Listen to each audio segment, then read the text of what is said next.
Do you feel slinky when you wear something like that? I mean, black? I had a discussion about that today. There's a laugh that all of America recognizes, that infectious giggle, light and carefree, that seemed to come from someone who'd never known pain. But what if I told you that behind that iconic smile, a woman was battling panic attacks so violent her heart would race until she believed she was dying? While millions watched the happy blonde in a bikini and body paint on national television, nobody saw the woman crying in the shower after tapings, convinced she was a fraud who'd be exposed at any moment. Goldie Hawn. The name evokes instant joy, but there's a story Hollywood never told.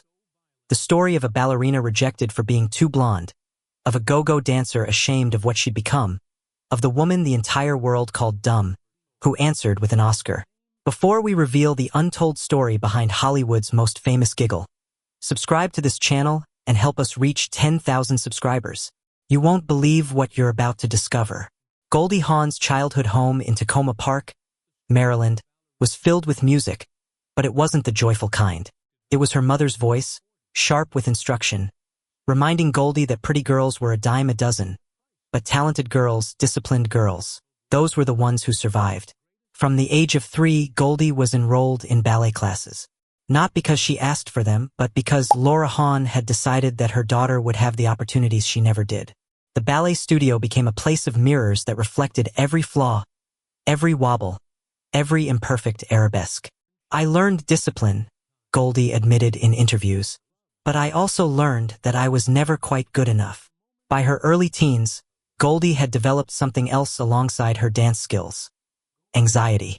It started small. A tightness in her chest before performances, a flutter of nausea before exams. But it grew, feeding on every correction, every comparison, every moment she felt herself falling short. At 16, she chose to pursue dance prof.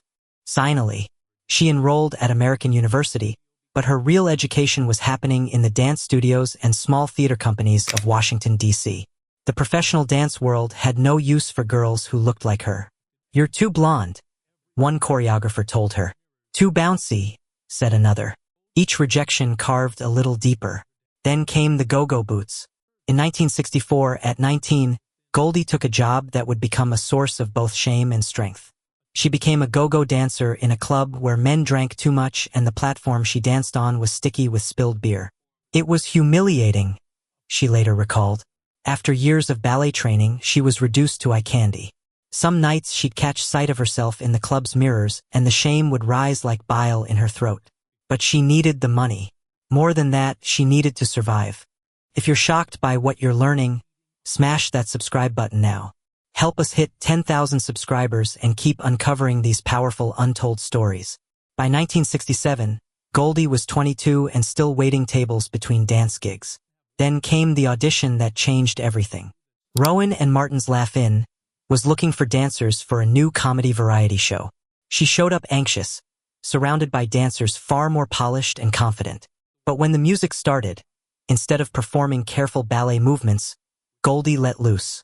She danced with the wild energy she'd learned on go-go platforms. She giggled when she stumbled. The producers saw potential, not for perfection but for connection. Goldie Hawn was hired for Laugh-In in 1968. When Laugh-In premiered in January 1968, it became an instant cultural phenomenon. And at the center of it all, giggling in a bikini covered in flowers and peace signs, was Goldie Hawn. America fell in love with her immediately, but not in the way she'd hoped. They loved the giggle, the blonde curls, the way she'd stumble over her lines. They loved that she seemed harmless, non-threatening, almost childlike. Goldie became the nation's favorite dumb blonde, a living cartoon character. What the audience didn't see was the woman who went home after tapings and cried in the shower. The woman whose anxiety had become full-blown panic attacks, her heart racing so fast she thought she was dying. "People thought I was the character," she later admitted. "They thought I was just this happy, silly girl who didn't have a thought in her head. And the more I tried to show them I was intelligent, the more they laughed." She was objectified, commodified, reduced to a collection of appealing parts. "I felt like a fraud," she confessed years later. "Everyone thought I was so happy, so carefree. But inside, I was terrified." The audition for Cactus Flower in 1969 should have been a formality. The casting directors expected the laugh-in character. What the? Why God instead was an actress. Goldie prepared for that audition like her life depended on it. She studied the script, worked with an acting coach, drilled down into the character's motivations. Director Gene Saks saw it immediately. "Where the hell did that come from?" he reportedly asked. This wasn't the airhead from Laugh-In. This was someone with depth, with range, with genuine talent. When Cactus Flower premiered in December 1969, critics were stunned. "Goldie Hawn is a revelation," wrote one reviewer. "She's not just funny, she's luminous." Then came April 7, 1970, Oscar nomination day. Goldie's agent called, screaming, "You did it. You're nominated. Best Supporting Actress. We're halfway through this incredible journey. Don't forget to subscribe and turn on notifications. You won't want to miss what happens next." Oscar night arrived.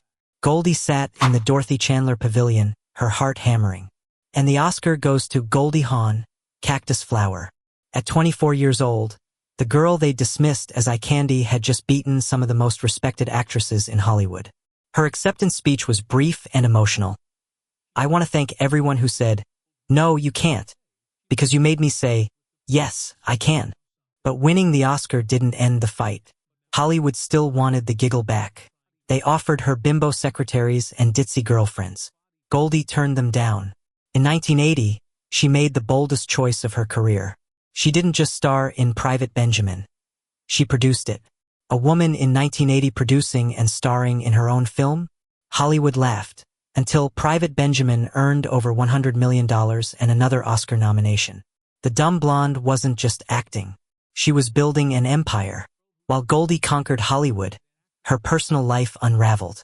Her first marriage to dancer Gus Triconis in 1969 ended in 1976. Then came Bill Hudson, a musician who seemed right but was exactly wrong. They married in 1976 and had Oliver in 1979 and Kate in 1981. But in 1982, while Goldie was filming Swing Shift, Bill had an affair. "I felt like I'd been punched in the stomach," she later said. "I'd given him everything, and he threw it away." The divorce was finalized in 1982.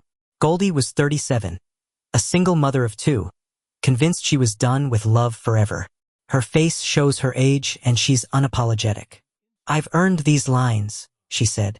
"Every wrinkle is a story. Every gray hair is a year survived. Why would I erase that?" Her relationship with Kurt has deepened over 40 years. "We've grown old. Together," Goldie said softly. "That's the gift." They're grandparents now. Oliver has 3 children. Kate has 3. Wyatt has 2. "I don't miss the spotlight," she said. "I proved everything I needed to prove. Now I'm just living." When asked what she wants to be remembered for, Goldie doesn't hesitate. "I want people to remember that I was real, that I didn't pretend to be perfect, that I struggled and survived and found joy anyway. From the little girl who wasn't good enough in ballet class to the go-go dancer to the Oscar winner to the woman who finally found peace." Goldie's journey reminds us that our struggles don't define us. How we transform them does. Goldie Hawn was always exactly enough. It just took the world a while to catch up. If Goldie's story moved you, subscribe now and share this video. Help us reach 10,000 subscribers. What part of her journey resonated most with you? Tell us in the comments.